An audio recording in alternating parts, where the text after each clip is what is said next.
Գերմանիայի Հանովեր քաղաքում Միացյալ Նահանգների նախագահ Բարակ Օբաման իր ելույթում շարադրեց Եվրոպայի հետ ԱՄՆ-ի հարաբերությունների առանցքային հարցերը, Միացյալ Եվրոպայի անհրաժեշտությունից մինչև միջազգային առևտուր, Սիրիայի, Իրաքի խնդիրներից մինչև գլոբալ ջերմացման հարցերը։ Բարակ Օբաման ասել է, որ Ռուսաստանի դեմ պատժամիջոցները պետք է պահպանել, քանի դեռ Մոսկվան չի իրականացրել Մինսկի համաձայնագրերը, որոնք ուղղված են արևելյան Ուկրաինայում իրավիճակի կարգավորմանը։ Ես լավ հարաբերություններ եմ ցանկանում Ռուսաստանի հետ եւ դրա համար շատ ներդրում եմ կատարել, բայց մենք պետք է պահպանենք Ռուսաստանի դեմ պատժամիջոցները, քանի դեռ Մինսկի համաձայնագիրը չի իրականացվել, հայտարարել է ԱՄՆ-ի նախագահը։ Russian aggression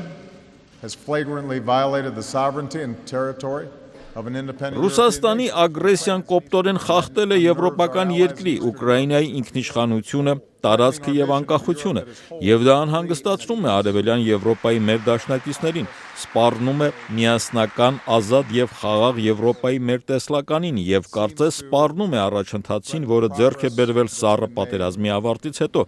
since the end of the Cold War. ասել է Օբաման։ Եվրոպական քաղաքականության առումով նա շեշտել է, որ Միացյալ Նահանգները եւ ամբողջ աշխարհը Միացյալ Եվրոպայի կարիքն ունի։ The United States and the entire world needs a strong and prosperous and democratic and united Europe.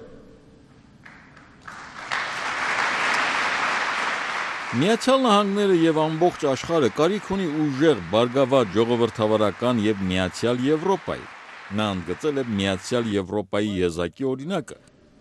Your accomplishment,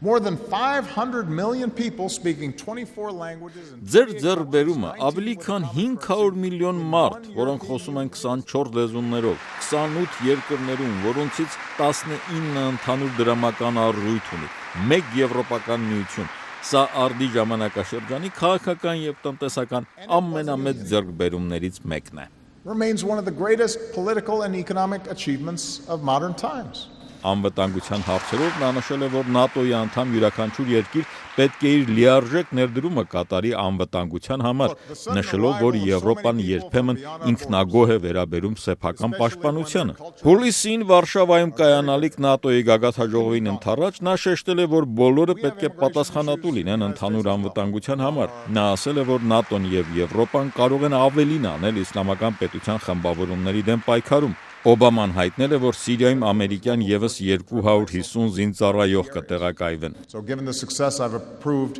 the deployment of up to 250 additional US personnel in Syria, including special forces, to keep up this momentum.